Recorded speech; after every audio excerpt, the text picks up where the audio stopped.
Buenas noches, lectores de la oscuridad.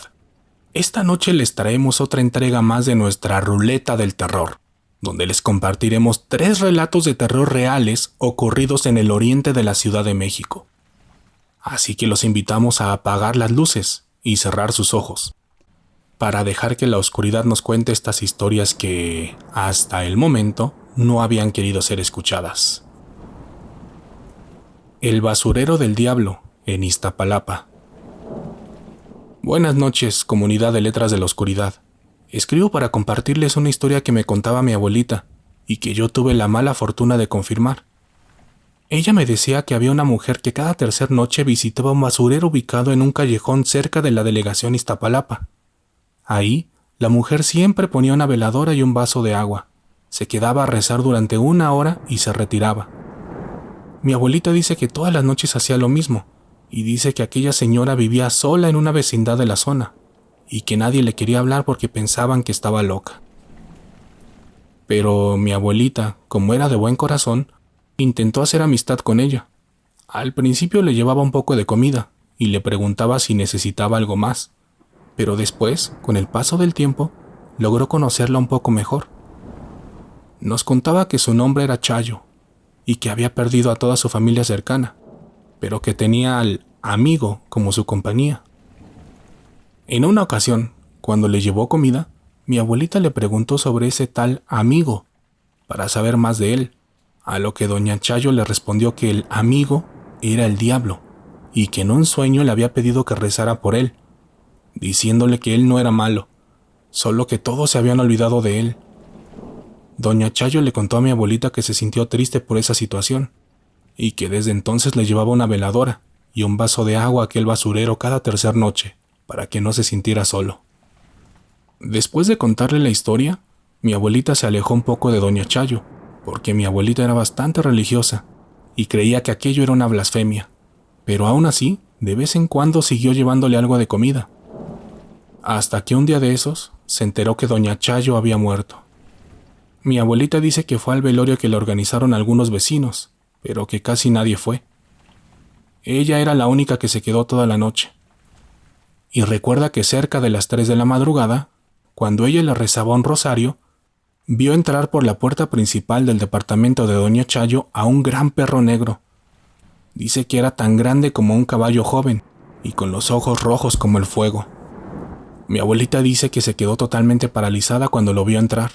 Dice que solo apretó su rosario y se puso a llorar del miedo. Pero el perro ni siquiera la volteó a ver, solo caminó rumbo al ataúd de doña Chayo y se quedó un par de minutos ahí, mirándola fijamente. Mi abuelita dice que vio un par de lágrimas salir de los ojos de aquel perro. Después, el perro se dio la vuelta y salió, aullando de una forma horrible y fuerte.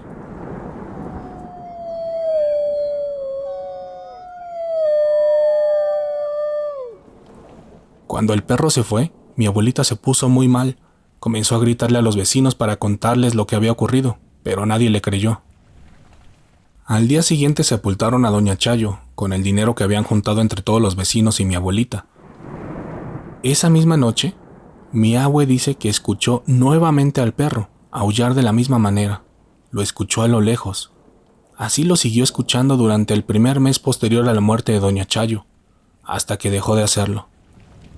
Después, al primer mes del fallecimiento, mi abuelita fue a ver la tumba de doña Chayo y se quedó con la boca abierta al ver que la tumba había desaparecido. Solo quedaba un hoyo que parecía que había sido cavado por un animal. Cuando escuché la historia de niña, nunca le creí a mi abue. Pensé que solo era una de esas historias que cuentan los mayores para asustar. Pero hace poco, cuando regresaba de mi trabajo, me tocó pasar de noche por el basurero del que hablaba mi abuelita, y a mí también me tocó ver a ese mismo perro. Yo lo vi a lo lejos, no alcancé a ver sus ojos, pero sí era bastante grande. De hecho, yo lo veía más grande que un caballo joven, y era negro, negro como la noche, con sus pezuñas grandes y filosas. Cuando lo vi, me alejé lentamente, y después corrí despavorida del miedo, escuchando a lo lejos el mismo aullido que mi abuelita describía en mi niñez.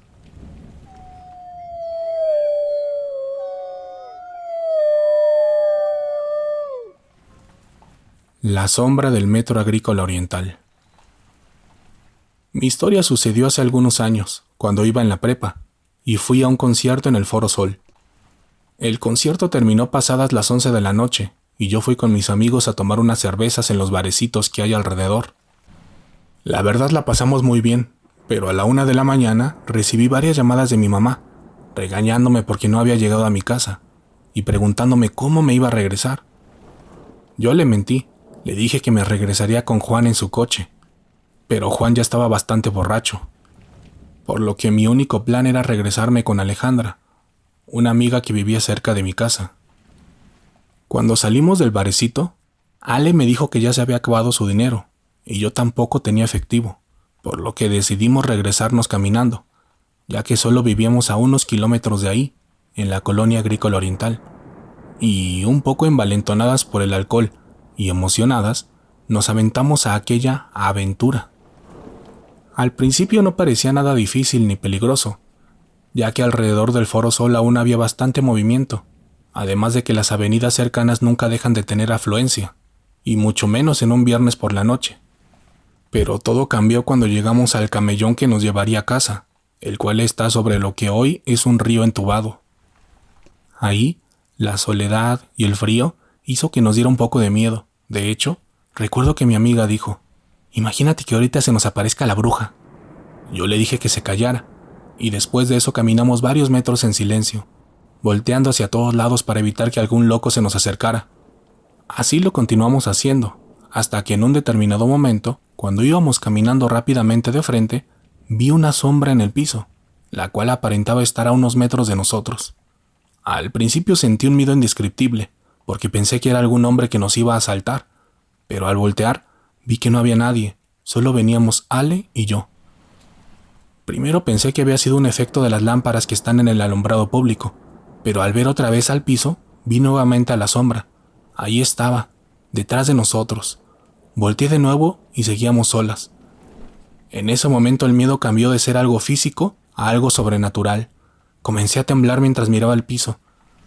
Y cuando volteé a ver a Alejandra, ella estaba haciendo lo mismo, por lo que le pregunté: «¿La ves? Dime que la ves». Ella me dijo que sí, mientras gritaba y entraba en un ataque de pánico. Yo la tomé de la mano y comenzamos a correr, hasta llegar a la siguiente avenida. Ahí nos acercamos a un Oxxo y le marcamos a mis papás para que fueran por nosotros. Obviamente recibí la peor regañiza y castigo de toda mi vida, pero al menos nos pudimos alejar de aquella horrible sombra. Lectores de la oscuridad, ¿están disfrutando estas historias? Espero que sí. Recuerden que nos ayudan mucho suscribiéndose a nuestro canal, dejando algún comentario, dándole like al video y compartiendo estos relatos con otros habitantes de la oscuridad. Pero ahora sí, los dejamos con la última historia de la noche, la cual estoy seguro que les encantará. El gato de Iztacalco. Buenas noches, lectores de la oscuridad. Mi relato es breve y extraño, pero me siento en confianza de contarlo con todos ustedes. Yo viví una gran parte de mi vida en las cercanías del Metro de la Cruz, en la delegación Iztacalco, cerca de las estaciones del Metro Coyuya y Santa Anita. En una ocasión, cuando tenía 14 años, mi mamá me mandó al mercado por algo de verdura, y en los alrededores me encontré con un gatito negro. Al principio me dio miedo, porque mi abuelita decía que eran malos, pero después, cuando vi cómo me seguía, me dio bastante ternura, y al llegar a casa le pedí a mi mamá que me dejara quedarme con él.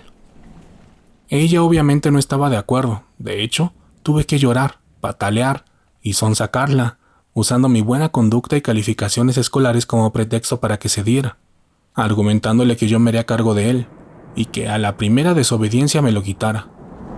Pero nada de eso pasó, porque Poncho, como lo bauticé, se convirtió en mi mejor amigo durante los 13 años posteriores, hasta que un día amaneció muerto en el patio de mi casa. Esa fue la primera muerte que tuve que enfrentar en mi vida, y quizá una de las más dolorosas. Pero los sucesos extraños comenzaron un mes después de su fallecimiento, cuando en un sueño, Poncho se me apareció.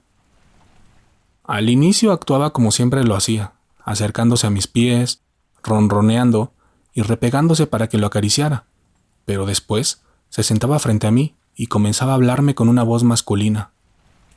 En el primer sueño me dijo que me cuidara, que tendría una enfermedad y que estaría varios días en cama. Yo le conté el sueño a mi mamá, pero no me creyó.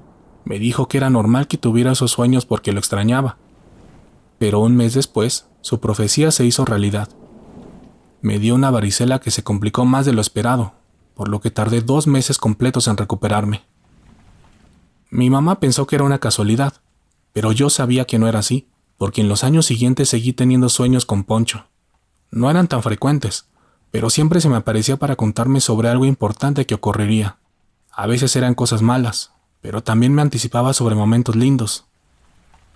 En la actualidad estoy casado, y he seguido teniendo sueños premonitorios con Poncho, y creo que es algo familiar, porque hace poco mi hija me contó que soñó con un gato negro, que le hablaba en sus sueños también, y que le hablaba sobre las cosas que iban a pasar.